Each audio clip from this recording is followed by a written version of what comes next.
Hi guys. तो चलिए आगे बढ़ते हैं। इस वीडियो में हम लोग थोड़ा आगे बढ़ेंगे, मेथड देखेंगे क्या है। लास्ट वीडियो में हम लोग ने देखा था क्या, ये सारी प्रॉपर्टी वैल्यूज़ है, और इस वीडियो में हम लोग देखेंगे मेथड्स क्या है। ठीक है। अब मेथड्स के अलावा और भी चीज़ें देखेंगे, एरे और ऑब्जेक्ट कैसे डालते हैं, ऑब्जेक्ट के अंदर ऑब्जेक्ट और एरे, ऑब्जेक्ट के अंदर एरे कैसे डालते हैं वो भी देखेंगे। अच्छा, और एक चीज़ लास्ट वीडियो में मैंने आपको बताया नहीं था, ये जो चीज़ हम लोग ने जो बनाई इसको कहते हैं ऑब्जेक्ट बनाना, लेकिन इसको कहते क्या है, इसको कहते हैं ऑब्जेक्ट लिटरल। ठीक है, ये ऑब्जेक्ट लिटरल तरीका है, और एक दूसरा तरीका होता है वो मैं आपको आने वाले वीडियोस में बताऊंगा।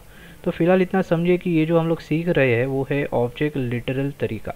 ओके, और ये बड़ा सिंपल है, बहुत ही ईजी है, ठीक है, समझने के लिए। चलिए तो आगे बढ़ते हैं। इसमें मैं बोलता हूँ कि मुझे एक एरे बनाना है, ठीक है। तो मुझे मान लो मुझे मेरे हॉबीज़ भी स्टोर करनी है, तो मैं लिखता हूँ मेरे हॉबीज़ जो है वो मुझे एक एरे में डालना है, इसीलिए मैं एरे डालता हूँ स्क्वायर ब्रैकेट्स। इसके अंदर लिखता हूँ मेरी जो हॉबीज़ है क्या है, क्रिकेट और म्यूज़िक, और क्या है, चलो डांसिंग। ओके, तो ये सारी मेरी हॉबीज़ है, और इस तरह आप इस ऑब्जेक्ट में आपकी हॉबीज़ डाल सकते हो, यानी ये एरे डाल सकते हो, सिंपल। अब ये एरे कैसे हम लोग एक्सेस करेंगे, देखिए मैं इसको फिर एक बार ज़रा रिफ़्रेश कर देता हूँ। ये आपका सिंपल सा लॉग हो रहा है आपका जो ऑब्जेक्ट है, और इसके अंदर देख लेते हैं एक बार एरे दिखता कैसे। देखिए इस ऑब्जेक्ट के अंदर आपका देखिए हॉबीज़ नाम से एक एरे आ गया है, ठीक है। तो ये कुछ इस तरह दिखता है।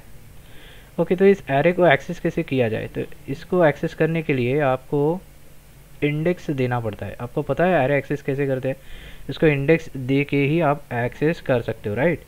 तो पहले तो पूरा अगर आपको एरे एक्सेस करना है तो सिंपल डॉट हॉबीज़ लिखनी है। तो मैं रिफ्रेश करूँगा, आपको पूरा एरे दिखाई देगा, और इस एरे में मुझे चाहिए म्यूज़िक।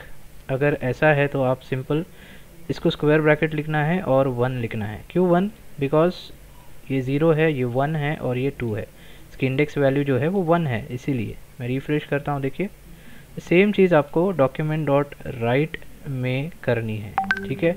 इधर मैं लिखता हूँ डॉक्यूमेंट डॉट राइट, ठीक है। इसको सेव करता हूँ, मैं रिफ्रेश करता हूँ।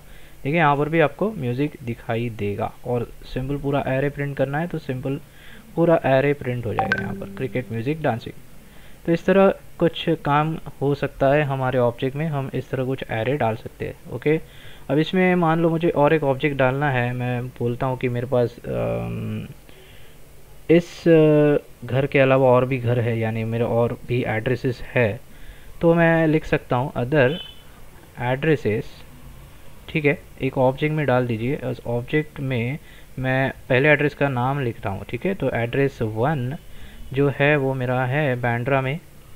ओके, एड्रेस 2 जो है वो मेरा जुहू में है।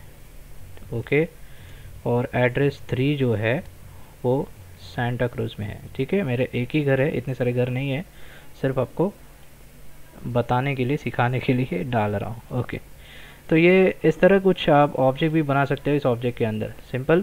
अगर आप ये ऑब्जेक्ट को एक्सेस करना चाहते हो तो सिंपल आपको लिखना है यहाँ पर अदर एड्रेसेस। लेकिन देखिए अगर ये आप लिखोगे डॉक्यूमेंट डॉट राइट में तो ये आपको ऑब्जेक्ट ही दिखाई देगा। आपको पता है क्यों? क्योंकि यहाँ पर हमें प्रॉपर्टी का नाम देना होता है, ठीक है ना। तो मुझे अगर जुहू चाहिए तो मैं सिंपल लिखूँगा ADD2। इसको सेव करते रिफ्रेश करूँगा तो आपको जूहू दिखाई देगा। क्लियर है? ये निकाल देता हूँ, ये सिंपल हमारा कंसोल में एरे यानी ऑब्जेक्ट रहने देते हैं, ठीक है। तो ये इतना समझ गए आप, सिंपल आपको इस ऑब्जेक्ट को एक्सेस कैसे करना है, और अब हम लोग ऑब्जेक्ट के अंदर ऑब्जेक्ट कैसे बनाते हैं। क्लियर हो गया? अब हम लोग देखेंगे एग्जैक्टली मेथड्स क्या है। मेथड्स कुछ नहीं होते हैं, सिंपल एक फंक्शन होता है। जैसे मैं बोलता हूँ कि अभी मान लो कि ये क्या है, अमाई डिटेल्स का एक ऑब्जेक्ट है, इसीलिए मेरे मेथड्स क्या होंगे। मैं रोज़ सुबह चलने जाता हूँ, मैं दौड़ता हूँ, मैं काम करता हूँ, मैं ऑफिस जाता हूँ, मैं खाना खाता हूँ। तो ये सारी चीज़ें जो है क्या है, मेरे मेथड्स है। तो यहाँ पर मैं कॉमा डाल दूँगा और माय लिखता हूँ, माय डेली रूटीन, ठीक है। और इसमें एक मैं फंक्शन डाल दूँगा, ठीक है। ये मेरे सारे क्या है, मेथड्स है। तो मैं यहाँ पर लिखता हूँ कि भाई मैं आई गो टू वॉक, ठीक है। ये रिटर्न करिए, सिंपल। अभी बहुत सारी चीज़ें आप कर सकते हो, ऐसी कुछ नहीं है। मैं सिंपल दिखाने के लिए आपको बता रहा हूँ यहाँ पर कि हम लोग इसमें मेथड कैसे बनाते हैं। माई डेली रूटीन क्या है, एक मेथड है, इसको मैं कॉपी कर रहा हूँ। अब ये सिंपल सा बन गया मेथड, इसको कहते हैं मेथड। फंक्शन मतलब ही मेथड। ऑब्जेक्ट में जब भी आप फंक्शन बनाते हो तो समझ जाना वो क्या है, एक मेथड है, ठीक है। और उसको अगर एक्सेस करना है तो आपको लिखना होगा यहाँ पर माई details dot my daily routine, ठीक है। इसको मैं सेव करता हूँ, मैं रिफ्रेश करता हूँ। अब देखिए आपको यहाँ पर सिंपल फंक्शन रिटर्न होगा। क्यों? बिकॉज यहाँ पर आपने क्या लिखा है, रिटर्न लिखा है, लेकिन ये क्या है, एक फंक्शन है। तो फंक्शन है, इसके लिए आपको यहाँ पर पैरेंथेसिस डालनी होती है, तभी आपको जाके वो रिटर्न करेगा। मैं रिफ्रेश करता हूँ, देखिए आई गो टू वॉक, सिंपल। अब मान लो कि इसी फंक्शन में से मुझे मेरी प्रॉपर्टीज़ एक्सेस करनी है, ठीक है, तो मैं वो भी कर सकता हूँ, देखिए। लेकिन इसमें लिखने का तरीका थोड़ा अलग है, लेकिन वो उससे पहले हम लोग कुछ चीज़ें मैं करके दिखाता हूँ ताकि आपको क्लियर समझ में आए। तो मैं यहाँ पर लिखता हूँ रिटर्न नेम, कॉन्कैट करेंगे, इसको स्पेस देंगे, फिर मैं लिखता हूँ एज रिटर्न करिए, फिर स्पेस दे दो, फिर यहाँ पर सैलरी, ओके, और फिर से स्पेस दे दो, और क्या है, एड्रेस, ओके। मैं बस इतना काफ़ी है। अब मैं बोलता हूँ, देखिए ये आपको एरर देगा। ये क्यों एरर देगा मैं अभी बताता हूँ। पहले हम लोग यहाँ पर जाके रिफ़्रेश करेंगे। देखिए ये बोलता है क्या ये एज इज़ नॉट डिफाइंड, ठीक है। नेम, एज, ये सारे डिफाइंड नहीं किए आपने। क्यों? ये एक ऑब्जेक्ट के अंदर बना रहे हो आप, ठीक है। अब ऑब्जेक्ट के अंदर आप बना रहे हो तो इसको रेफ़र करना होता है, यानी कुछ यहाँ पर बताना होता है कि ये किसकी प्रॉपर्टीज़ है, ठीक है। तो सिंपल इसके लिए आपको लिखना पड़ता है दिस डॉट नेम, ओके, और यहाँ पर लिखना पड़ता है दिस डॉट एज, और यहाँ पर दिस डॉट सैलरी, और यहाँ पर उसी तरीके से दिस डॉट एड्रेस। अब ये दिस क्या है, दिस एक जावास्क्रिप्ट का कीवर्ड है, और ये दिस कीवर्ड मैं अलग से आपके वीडियो में, यानी दिस वाले वीडियो में आपको अच्छे तरीके से समझाऊंगा। वहाँ पर आप और आसानी से समझ जाओगे दिस क्या है।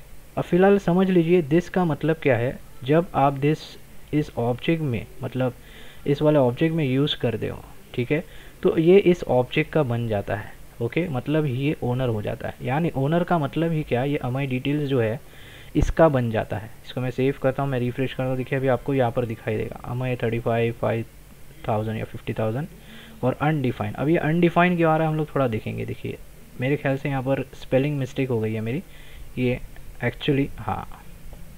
अब मैं रिफ्रेश करता हूँ, देखिए सिंगापुर आ गया, राइट।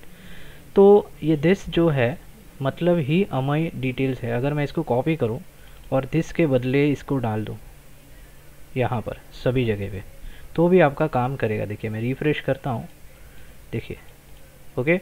अभी आप समझ गए होंगे दिस क्या है, ठीक है। और अच्छे तरीके से हम लोग समझेंगे दिस अलग से वीडियो में, मैं आपको बताऊंगा एग्जैक्टली दिस कैसे कैसे और कहाँ कहाँ क्या काम करता है, ओके। तो फिलहाल इस वीडियो में मैं इतना ही दिखाना चाहता था कि इस वीडियो में हम लोग मेथड्स कैसे बनाते हैं, हम लोग ऑब्जेक्ट के अंदर ऑब्जेक्ट कैसे बनाते हैं, या फिर ऑब्जेक्ट के अंदर हम लोग एरे कैसे डालते हैं, ओके। तो अभी आप समझ गए होंगे कि ये ऑब्जेक्ट लिटरल का तरीका है, और एक ऑब्जेक्ट में हम प्रॉपर्टी वैल्यूज़ डाल सकते हैं, हम एरे डाल सकते हैं, हम अलग से ऑब्जेक्ट डाल सकते हैं, या फिर हम अलग से फंक्शन डाल सकते हैं, या फिर मेथड डाल सकते हैं, ओके गाइस। तो आई होप आपको ये समझ में आया है, और फिर भी कुछ समझ में नहीं आ रहा तो मुझे आप कमेंट बॉक्स में पूछो, उसका आंसर मैं आपको ज़रूर दूंगा। तो इस वीडियो में इतना ही गाइस, मिलते हैं अगले वीडियो में। Thanks for watching.